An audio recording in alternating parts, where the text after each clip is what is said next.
Joined as we are every Thursday by Rob Williams, the national sports editor of the Daily Hive and their Offside Sports Vertical. Rob, how are you? Doing fantastic. How are you? Excited for the Stanley Cup final? Can't wait to see Vegas and Florida, right? Well, hey, you know what? The one thing you can say is the fans that Florida does have, I mean, they've been through a lot, right? So you'll have to feel good for, if Florida could win the cup, you'd feel good for the few fans that they do have, but I suspect there'll be a few people on the bandwagon there. But I'm excited. You know what? I'm excited to see, if Florida can get this done.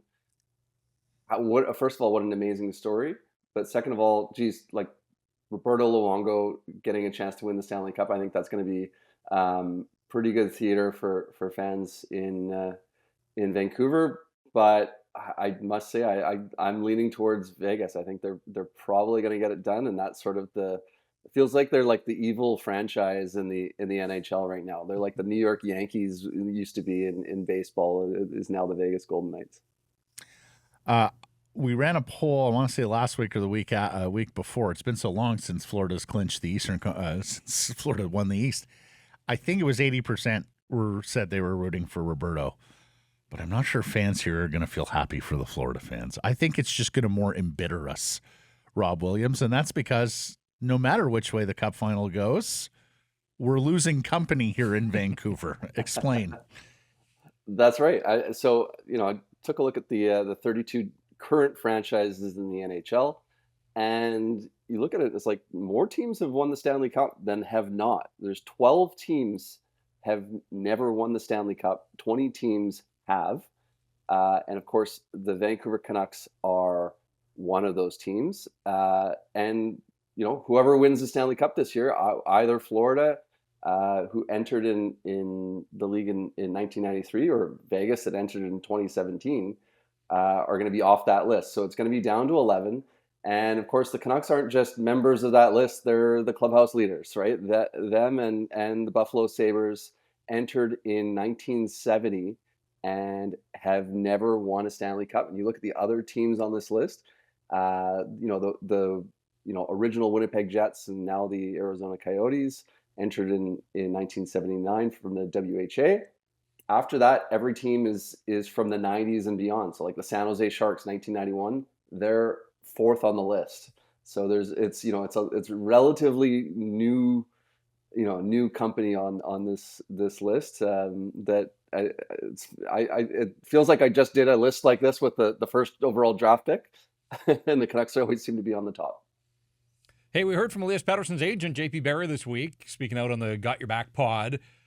Says the plan certainly is to sit down with the Vancouver Canucks at some point, either late summer, early fall, whatever the case. I mean, he made it sound like things are still very much progressing in the right direction in terms of getting Pettersson to commit long term. What did you make of his comments? And ultimately, what's that contract going to look like if Petey puts pen to paper? I read a lot into his comments.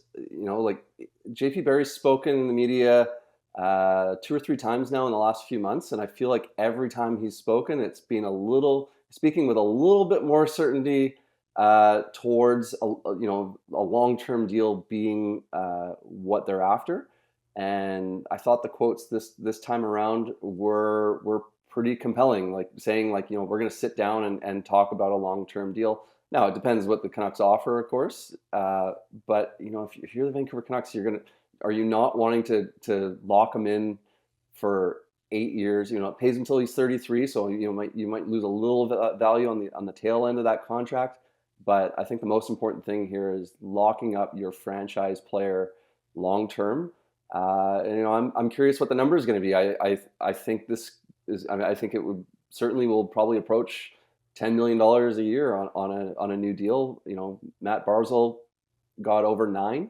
And I think he probably goes north of that, and that's going to be what I expect. I expect this will be the richest contract in Canucks history. Which, trivia question, guys, it is currently or originally signed was Roberto Luongo, 12 years, $64 million. I think he gets more than 64 on this deal. Right, because JT Miller fell just shy of that. Mm-hmm. it's one thing to sign a long-term deal. How much time do you think the Canucks have to convince Elias that this is the place for him, that they can build a contender? Good question. I mean, I wonder.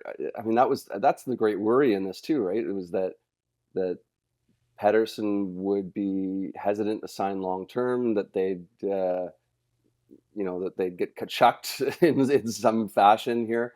Um, I think they need to take a step, right? Like it just seems like they've taken one step during his time here, and that was the 2019-20 season. Other than that, it's just been kind of like, especially since then, the last 3 years has just been epic failure after epic failure after epic failure. So they need to at least take a step. They've got to go through a year without firing their coach and just having everything run off the rails. If he can just at least see progress, if they can be a playoff team certainly, or at least a team that contends for a playoff spot, and maybe they fall just short like Calgary did, something like that. Pretty low bar, but I think they just need to take a step. Rob, with all due respect, I know you consider yourself the pride of East Van, but Milan Lucic was on Donnie and Dolly earlier this week, and I think he can probably lay pretty good claim to being the guy from East Van, at least in hockey circles. He said he would listen. Hey, if his phone rings on July 1st, he's out of contract. He's a world champion now after his contributions over in Riga and in Tampere. By the way, great framing on that Zoom with the World Championship trophy in the background. With what little money the Vancouver Canucks are going to have to spend in free agency, can you make a compelling case that this would be money well spent on Milan Lucic? Well, there was a time just after 2011 that we expelled Milan Lucic from his East Van membership. It's funny because I really think that there's a part of Lucic that really wants to be a Canuck. I think he wants to win too. So that's probably, he did say that in the interview. So that is a big sticking point. But this is he's getting up in age now. He's going to turn 35 this summer. This is probably his last chance. If he wants to be a Vancouver Canuck, this is probably his last chance. Now, do the Canucks want him? Can they afford him? I don't think it makes a lot of sense. I know the Canucks want to get faster. They would like to get tougher too. So I do think he would help in that regard. Lucic, I think, is a luxury to have on your third or fourth line. He's going to get paid more than the typical third or fourth liner. And that's one thing the Canucks do not have the luxury of right now is overspending on bottom six wingers, certainly. So I don't see a scenario where Lucic plays in Vancouver unless he just says, this is my dream, is to play for the Vancouver Canucks before I retire, and I'll sign it, less than $1 million or something like that. Then I could see it, but I don't see that happen. Yeah, turns 35 next week, down to 11 minutes and change per game last year in Calgary. So the toughness element I hear, everything else about it, as you outlined, Rob, I think makes it a difficult fit here, other than the fact that he's a local boy. Marvelous stuff, sir. We thank you for the time. Catch up next Thursday. Have a great week, Rob. Thanks, you too.